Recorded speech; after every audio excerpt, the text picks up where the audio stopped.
Guess what came in the mail today? It's not sponsored. I bought this with my own savings, but it's finally here and I can't wait to try it out.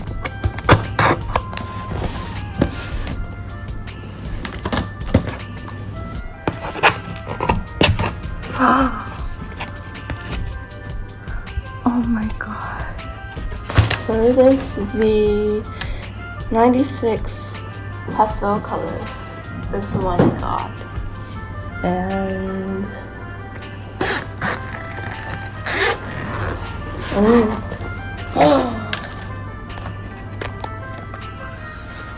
look at it, it's so pretty. Oh my god.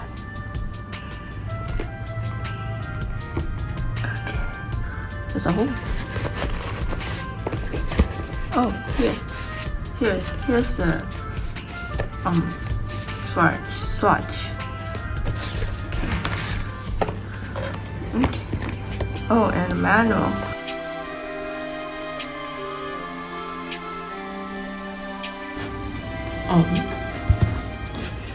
This is gonna take a while.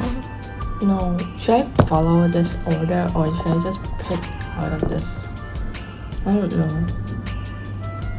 I think I'll just pick out of this and put it on the table.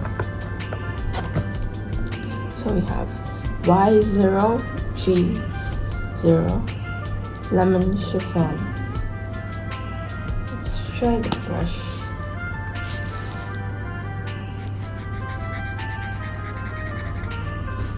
Okay.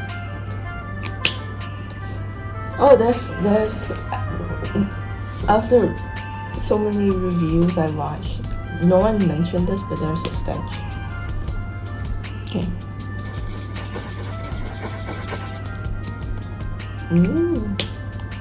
I like this.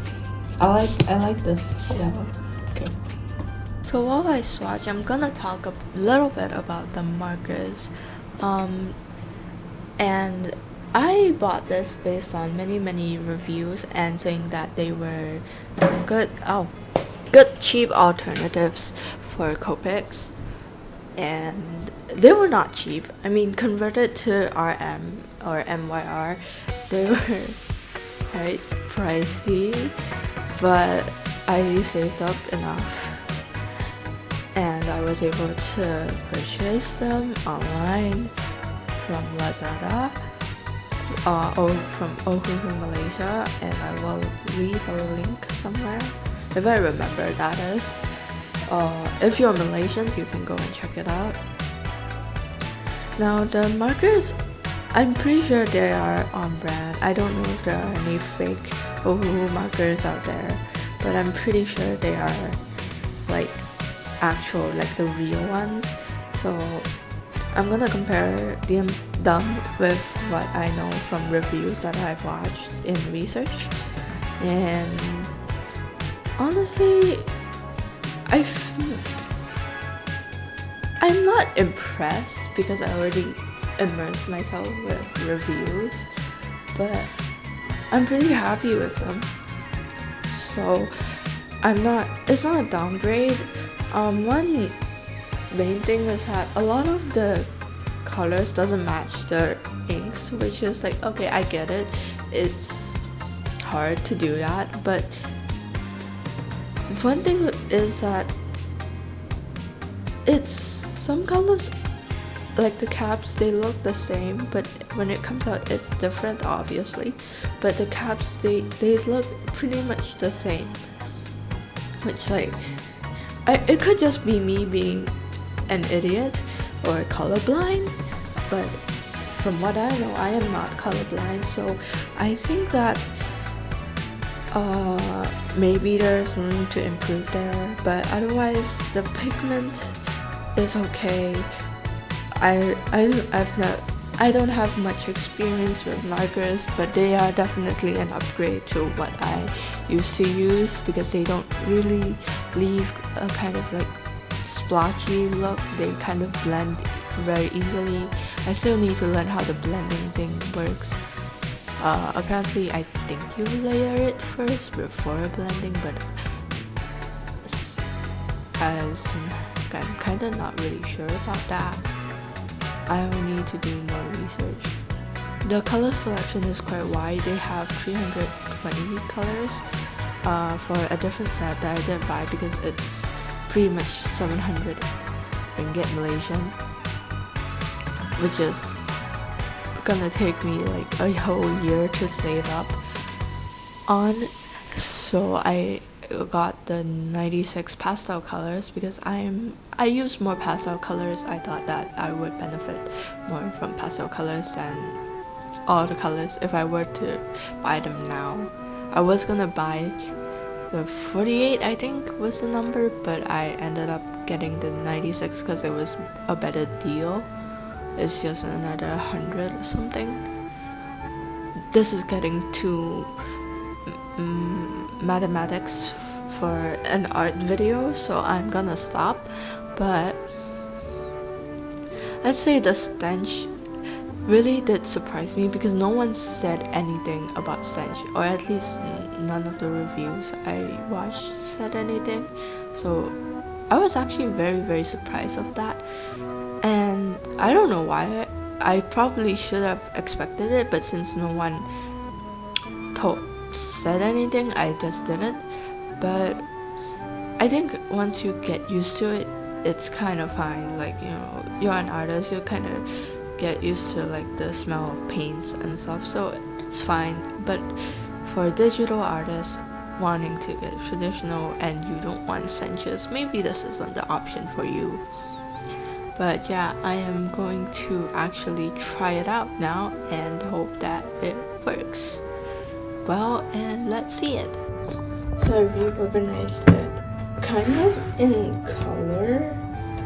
Basically, I was gonna follow this and like go like that horizontally, but I give up because what's the point in doing that except for wasting my time.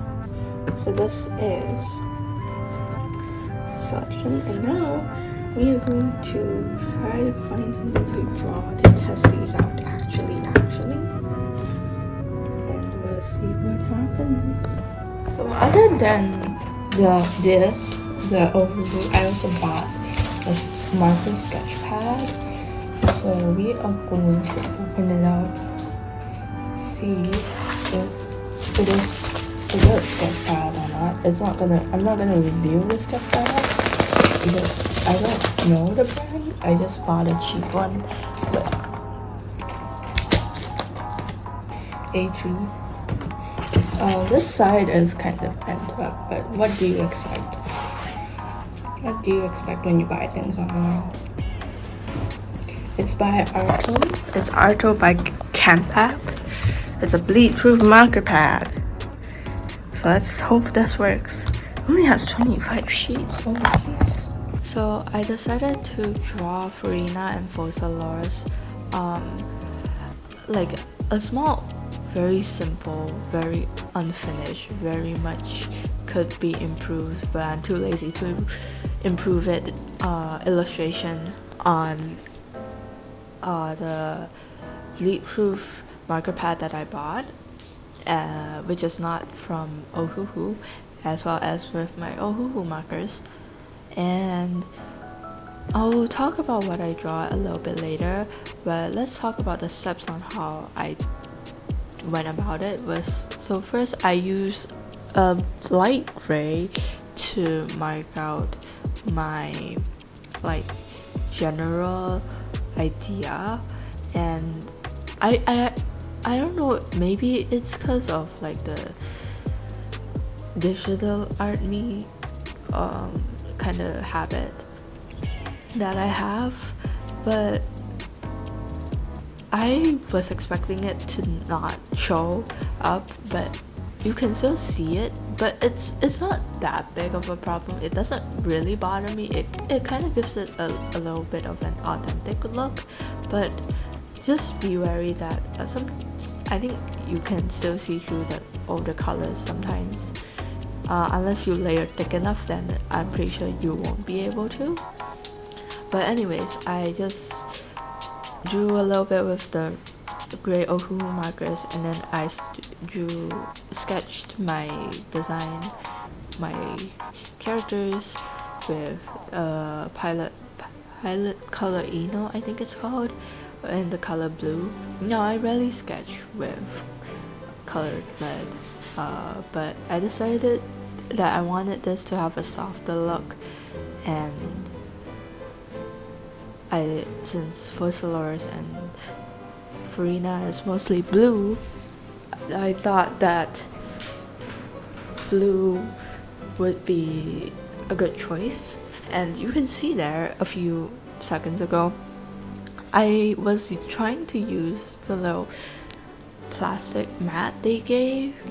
It's not plastic, it's more silicone mat, but it was kind of small for my A3 size paper, so I just used the back of the pad as like a mat to like, because my table is textured with wood, I didn't want the texture to go on the paper when I draw. It's very annoying, so I always have something to like be underneath whatever I'm working on.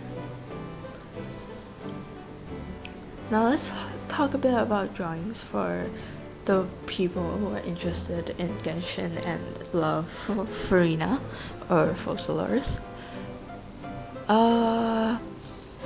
It's a cool idea, and I probably want to revisit this, but digitally, which is, even though I actually tried doing this idea before, but I couldn't get it looking how I wanted it to look, so I scrapped it.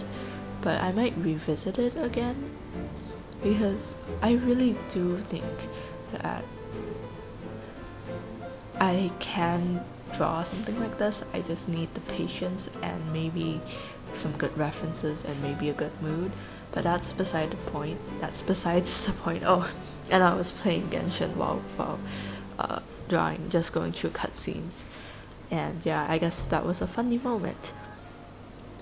Don't remember what that moment was because it's all sped up, but anyways, I'm drawing Focalors on the left and Furina on the right. They're facing away. It's kind of like, my inspiration for this was the turning red mirror scene, where like, spoilers for Turning Red if you haven't seen it.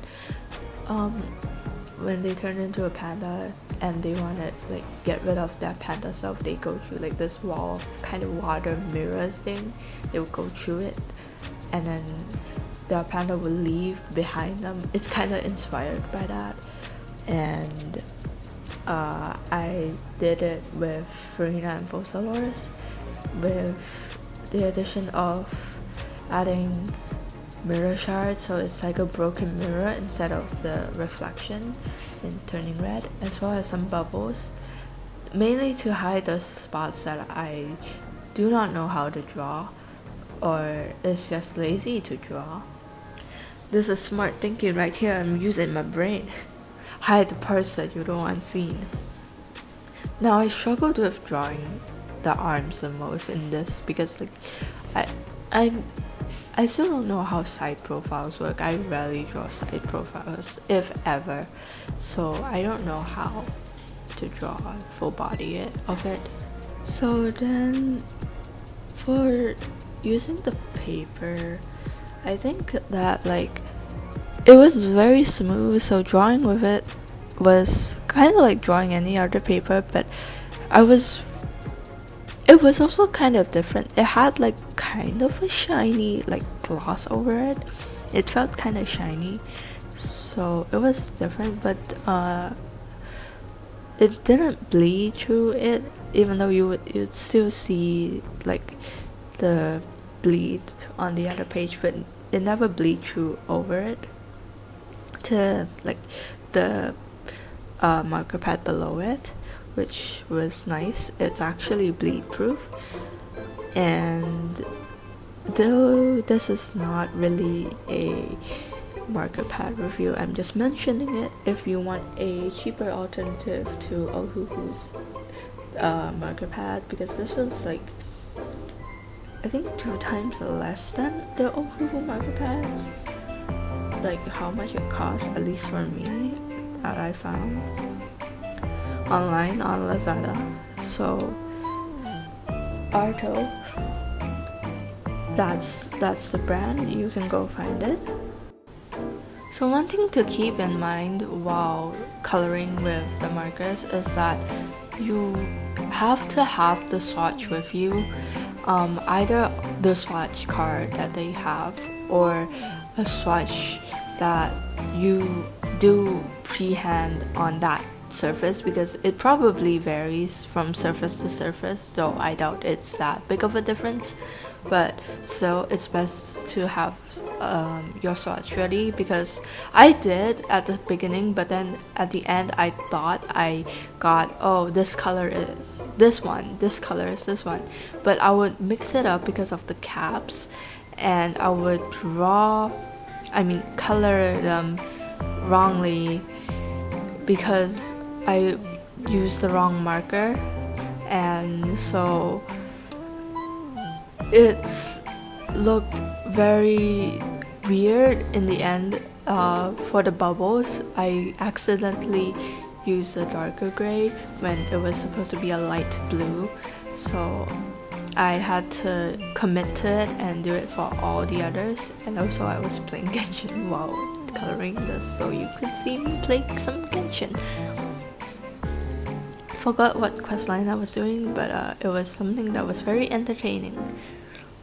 But yeah, other than that, I have no gripes. The shading and blending was it was fine.